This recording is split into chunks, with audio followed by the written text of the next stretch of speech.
주님께서 여러분과 함께 루카가 전한 거룩한 복음입니다. 주님 영광 받으소서. 그때 백성은 기대에 차 있었으므로 모두 마음속으로 요한이 메시아가 아닐까 하고 생각하였다. 그래서 요한은 모든 사람에게 말하였다. 나는 너희에게 물로 세례를 준다. 그러나 나보다 더 큰 능력을 지니신 분이 오신다. 나는 그분의 신발끈을 풀어드릴 자격조차 없다.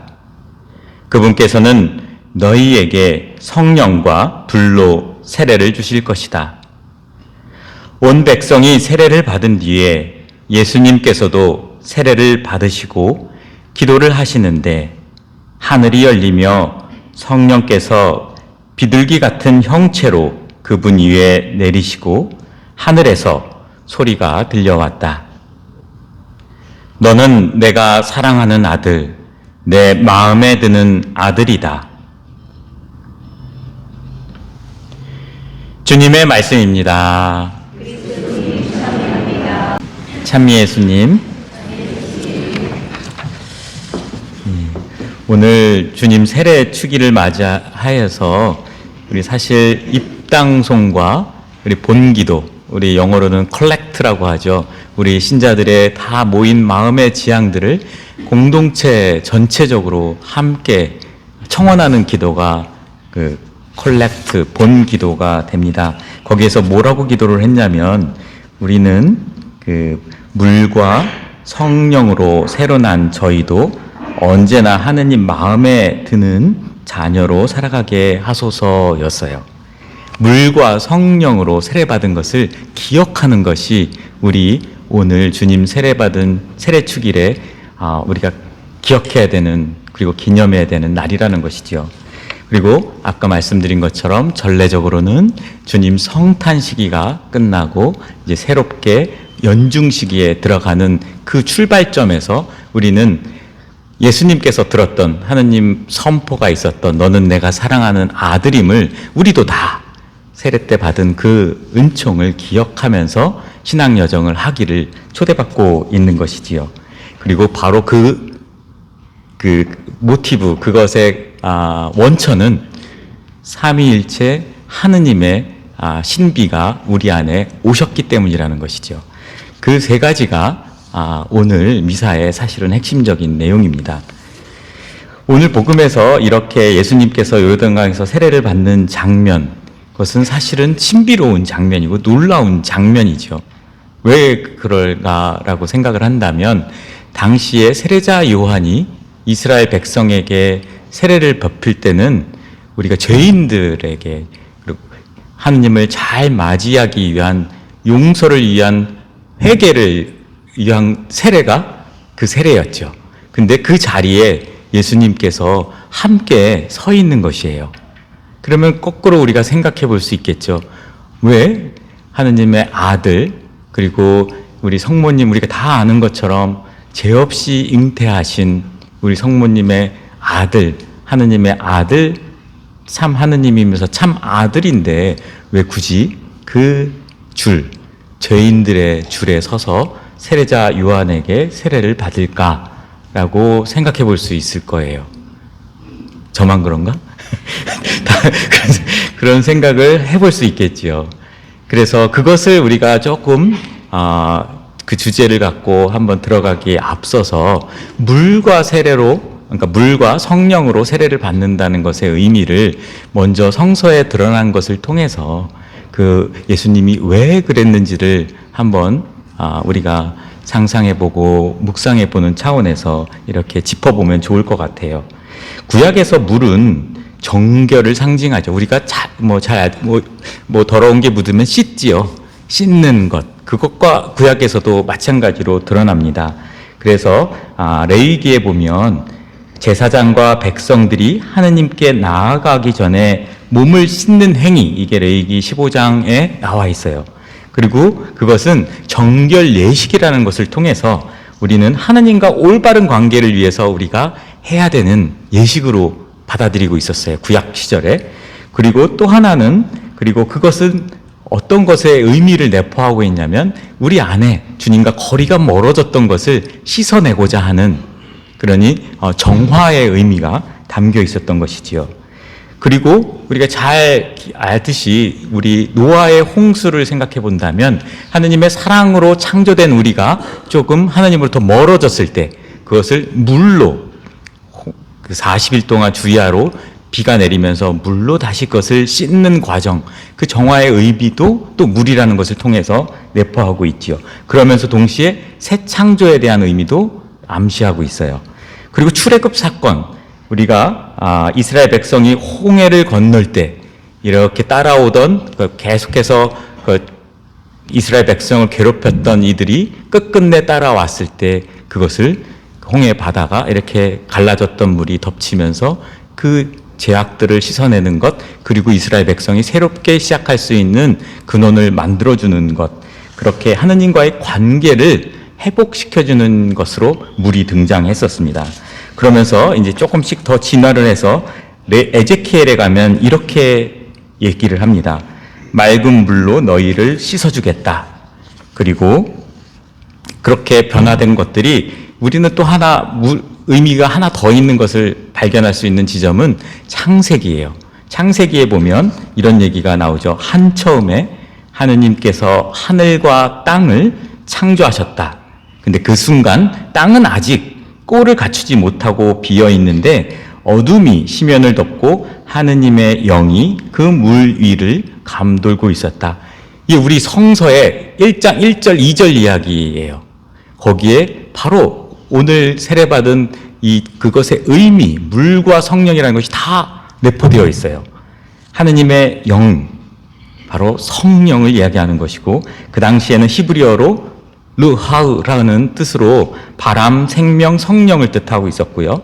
그리고 여기에 그 혼돈 속에 꼴을 갖추지 못하고 있는 것에 거기에 물 위를 감돌고 있는 하느님의 영이 깃들자 하느님의 생명의 질서가 부여됐다라는 것을 의미해요.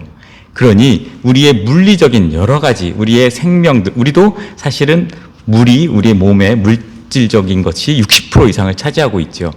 그 안에 하느님의 영이, 우리의 성령이 우리 안에 깃들게 될 때 우리는 하느님과 우리의 관계의 질서가 하느님과 이렇게 받은 그 사랑의 생명이 이렇게 질서지어진다는, 연결되어진다는 것을 알려주고 암시하고 있습니다. 그리고 오늘 일독서에서는 이렇게 얘기합니다. 내가 그에게 나의 영을 주겠다. 근데 그 구약 때부터 예언된 것이 오늘 복음을 통해서 알 수 있듯이 예수님을 통해서 그 예언이, 약속이 실현되는 것을 예수님의 세례 장면을 통해서 보여주고 있는 것이죠. 창조 때 하느님의 영이 수면 위에 맴돌고 있었던 것이 이제는 이 땅에 바로 하느님의 아들이 보내지심으로써 우리 안에 그 생명의 질서가 다시 잡히는 것이죠. 우리가 하느님으로부터 멀어지고 그리고 좀 죄를 지었던 것들 혹은 약함으로 우리가 멀리했던 것들을 다시 회복시켜 줄 수 있는 것을 하느님의 영이 해주고 있다는 것을 의미합니다. 오늘 복음에서 요르단강에서 예수님의 세례를 받는 장면을 잘 들여다보면 두 가지 신비한 일이 일어납니다. 첫 번째, 하늘이 열리고 성령께서 비둘기 같은 형체로 그분 위에 내리셨다라고 표현하고 있어요. 하늘이 열렸다라는 표현을 해요. 이 하늘이 열렸다라는 표현을 마르코 복음에서는 하늘이 갈라지고라고 표현을 하고, 마르코 복음에서 맨 마지막에 십자가 죽음을 할 때 성전 휘정이 찢어지고라는 그 단어와 같은 말이에요. 열렸다는 것, 하늘 문이 열렸다라는 것이죠. 예수님이 그 길, 죄가 없음에도 불구하고 우리의 모든 앞으로 걸려 넘어질 죄까지 포함해서 그것을 다 짊어지고 예수님께서 그 자리에서 그것을 이렇게 내가 앞으로 구원 사명, 하느님의 구원 계획을 걸어가겠다라고 다짐하고 그 앞에 서는 순간 하늘 문이 열렸다는 거죠. 성부, 성자, 성령이 마음의 완벽한 일치를 이뤘다는 것을 의미합니다. 그렇게 삼위일체 사랑의 신비가 우리 인간의 구원을 위해서 모두 맞아떨어졌다는 거죠. 하나로 일치된 것이죠. 하늘이 열린 것이죠. 그러니 그 세례를 우리가 받기 위해서는 우리도 예수님처럼 물과 성령으로 세례를 받아야 한다는 것을 의미합니다. 여기에서 또 두 번째로 한번 돌아볼 수 있는 요한복음에 보면 이런 말이 나와요. 다시 공간복음은 다 세례 장면이 나오는데 요한복음은 세례 장면이 빠져 있고 대신 들어가 있는 구절은 니고데모, 바리사이의 그 수석 사제였던 니고데모와 예수님의 만남이 나와요. 거기에서 이런 이야기를 하죠. 이 계속해서 율법을 다 지키면서 살았던 이 외적으로는 완벽에 가까운 신앙 여정을 하면서도 구원에 대한 갈망이 있을 때 예수님의 계속 사람들에게 복음 선포하고 병자 치유하고 여러 가지 모습들을 보면서 저 모습은 하느님이 보내주시지 않으면 불가능하다라고 생각하고 밤에 몰래 찾아옵니다. 그래서 물어요. 당신은 하느님께서 보내주신 분을 내가 믿습니다. 그런데 내가 어떻게 해야 됩니까? 구원을 위해서. 그랬을 때 물과 성령으로 다시 태어나지 않으면 하느님 나라에 가지 못한다라고 해요. 여기서 물과 성령 또 나오는 것이죠. 그랬더니 니고데모가 묻지요. 그럼 내가 어머니 뱃속으로 다시 들어갑니까? 하니까 어떻게 그것도 모르느냐 하면서 얘기를 하는 것이죠. 우리가 하늘로부터 거듭나지 않으면 이라고 표현을 해요. 거듭나다라는 것은 하느님으로부터 다시, 그러니까 우리가 성령의 힘에, 은총에 힘입어 우리가 하느님과 연결된 상태, 그것이 되었을 때 우리는 하느님의 은총이 길이 우리에게 열린다라는 얘기예요. 사실 제가 이 부분을 어떻게 실예를 들까 어저께 미사를 하면서 고민을 많이 했는데 어제 미사 후에 한 분이 고백성사를 오셨어요. 고백성사를 하시면서 다 끝나고 나서 이렇게 말씀을 하셨어요. 저는 고백성사를 볼 때마다 이렇게 눈물이 납니다. 왜 그럴까요? 라고 질문을 했어요.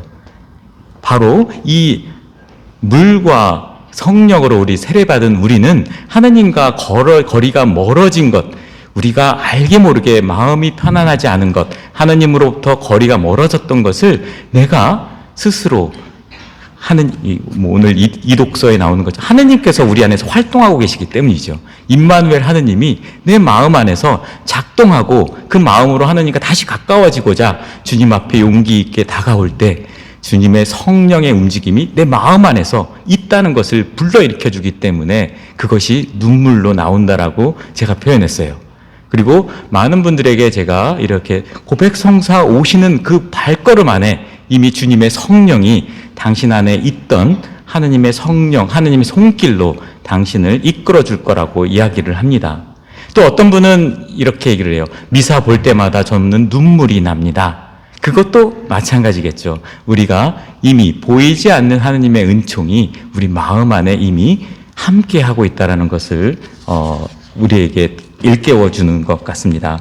그럴 때 예수님께서는 본인이 죄가 없음에도 불구하고 우리의 구원의 길을 우리가 하느님과 단절되었던 것을 아까 말했던 노아의 홍수처럼 단절되었던 것을 다시 회복시켜주는 은총의 때의 시작을 알려주는 것이 물이라는 거예요. 물이 심볼릭하게 있는 것이고 그때 성령이 하느님의 손길이 우리 안에 함께하겠다라는 의미이겠죠. 그러면서 비둘기 같은 모양으로 내려온다는 것은 노아의 홍수 때 다시 새 창조를 시작할 때 비둘기를 먼저 방주에서 내보내죠. 그때 이렇게 비둘기, 그것처럼 새 창조의 길이 이제 시작되었음, 예수님의 세례를 통해서 우리에게 하느님과 우리의 연결 지점이 예수님을 통해서 다시 시작되었음을 이야기해 주고 있는 것입니다. 그러면서 들리는 말씀이 너는 내가 사랑하는 아들, 내 마음에 드는 아들이라고 합니다. 이게 그리스어적으로는 특별히 사랑받는 아들, 선택받은 아들이라는 의미를 갖고 있어요. 그것은 결국 우리도 똑같이 예수님처럼 세례를 받을 때, 물과 성령으로 세례를 받을 때 바로 하느님께서, 예수님께서 우리에게도 내가 사랑하는 아들, 내 마음에 드는 아들이라고 우리에게 들려줄 거예요. 그것처럼 오늘 이렇게 주님 세례 축일은 우리가 세례 받은 것, 은총의 때를 다시금 기억하게끔 한다는 것이죠. 근데 우리가 오늘 복음에서 한 가지 기억해야 되는 것이 하나 더 있다면 예수님께서는 세례를 받으시고 기도하셨다라고 나와요. 이렇게 표현이 되어 있죠.